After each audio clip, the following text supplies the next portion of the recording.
The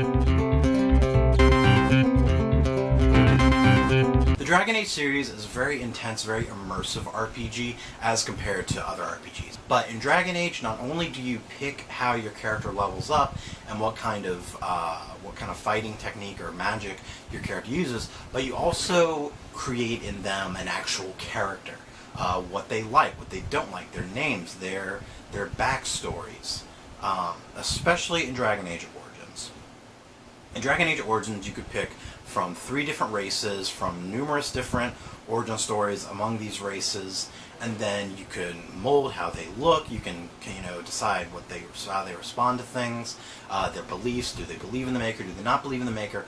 You have a lot of opportunity to literally birth this character, to create a functioning character that has these beliefs and these opinions in the world of Thedas. So because of that, everyone's experience through Dragon Age is usually pretty different. Some may be the same, but for the most part, details here and there are going to be different. Where I could talk to someone who played Dragon Age completely differently, getting completely different things than I did that I had no idea about, and vice versa. For me, as far as Dragon Age Origin goes, while you do have 3 different races to choose from and numerous different origin stories, for me, the most complete and satisfying and I feel well-rounded story, the main story that I always go with Origins. I'll play different races and whatnot, but for me, the main story always starts with the human noble. You start as the son of this noble family who's it's very high up in the noble arena of people. And then your father's longtime friend, Arl Howe, betrays you, wipes out your entire family, and you are able to escape and join the Grey Wardens. And then Arl Howe becomes Loghain, who's one of the big bad guys of the game. He becomes his number 2. Number 2. Throughout the game, Arl Howe is a huge character in the story. And then in the end, you defeat Arl Howe. And it's a very satisfying defeat, and a very personal defeat as the human noble. And then you go on, you beat the rest of the game.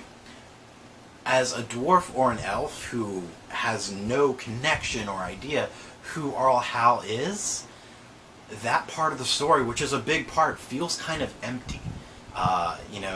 If you don't go with the human noble story, Arl Howe is just some guy who is Loghain's number 2.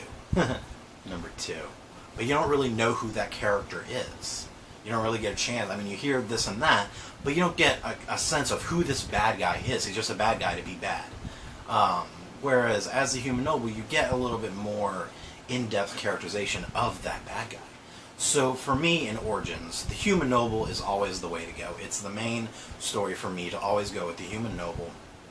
And then in Dragon Age 2, you don't really get to choose a race or anything, and it doesn't really matter what class you go, because it's pretty much the same story aside from your different choices. But then in Inquisition, you get to choose races again. And this is where my choosing of human kind of comes into play again. Don't get me wrong, I love dwarves. They're probably my favorite race in almost all of the fantasy fandoms that I love, in Lord of the Rings and World of Warcraft. I love dwarves. They're awesome. They're short and fat just like I am.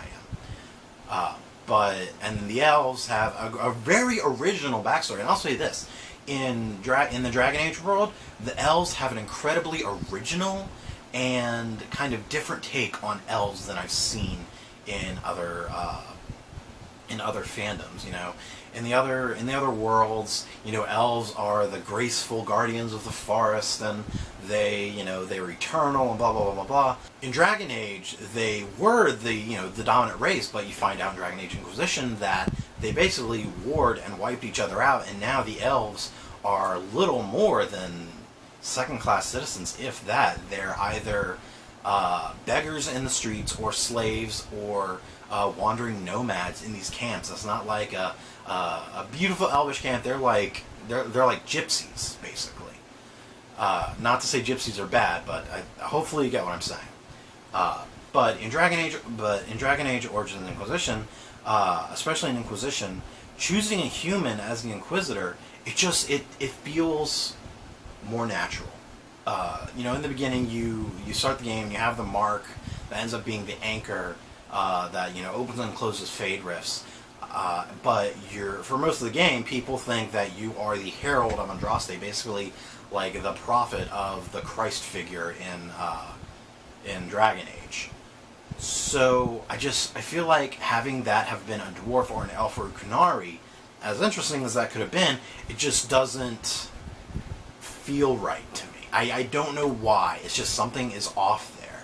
And then you later find out that the anchor has nothing to do with Andraste, that it was a side effect of you interfering with Curfew's plan, and it was actually a magical science experiment gone wrong, and that Andraste has nothing to do with it, and no, Andraste does not show up and say, actually, I did have something to do with it.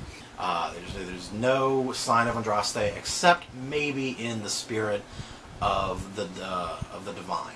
When you go into the Fade after the Battle of the Grey Wardens, you meet a spirit who, it could be a random spirit trying to help, it could be the actual spirit of Divine Justinia, or, and what I think, it might have been like the spirit of Andraste, because she seemed pretty powerful as a spirit. So I don't know. I don't know. There are theories about who she actually was all over the place. That's my own personal opinion. I think she may have been like the spirit of Andraste, kind of stepping in and helping out. But your character has a strong connection with Andraste just by the people's standards. Having the Herald of Andraste be a dwarf or an elf or a Kunari, especially a Kunari, who are like so far beyond believing in the Andrastian chantry, it doesn't fit for me. I don't know why. It doesn't work out that way for me. Yes, all of the other races, if you believe Andraste, are Andraste's children, that are the Maker's children, who, you know, he made everything and everyone. So in a way, they are, you know, children of the Maker, and they could be Andraste's herald. But for me, the human always fits best in the story. I think I've rambled on enough about humans and Dragon Age. Enough. If you agree with me, let me know. If you disagree, or you have another way of seeing things in Dragon Age, let me know, because that's the entire point of the game, is that the game is different for everyone. More so than other games. Like Mass Effect, you get a lot of choices, but still a lot of things are very similar and very the same. Dragon Age, it's a huge game with millions of possibilities. So, what's your main story, and who's your main character of Dragon Age? Who is your Warden? Who is your Inquisitor? Let me know in the comments, get me on Facebook and Twitter, and subscribe to my channel so we can geek out. I always mess that up. And subscribe to my channel so we can geek out some more. But until then, have fun.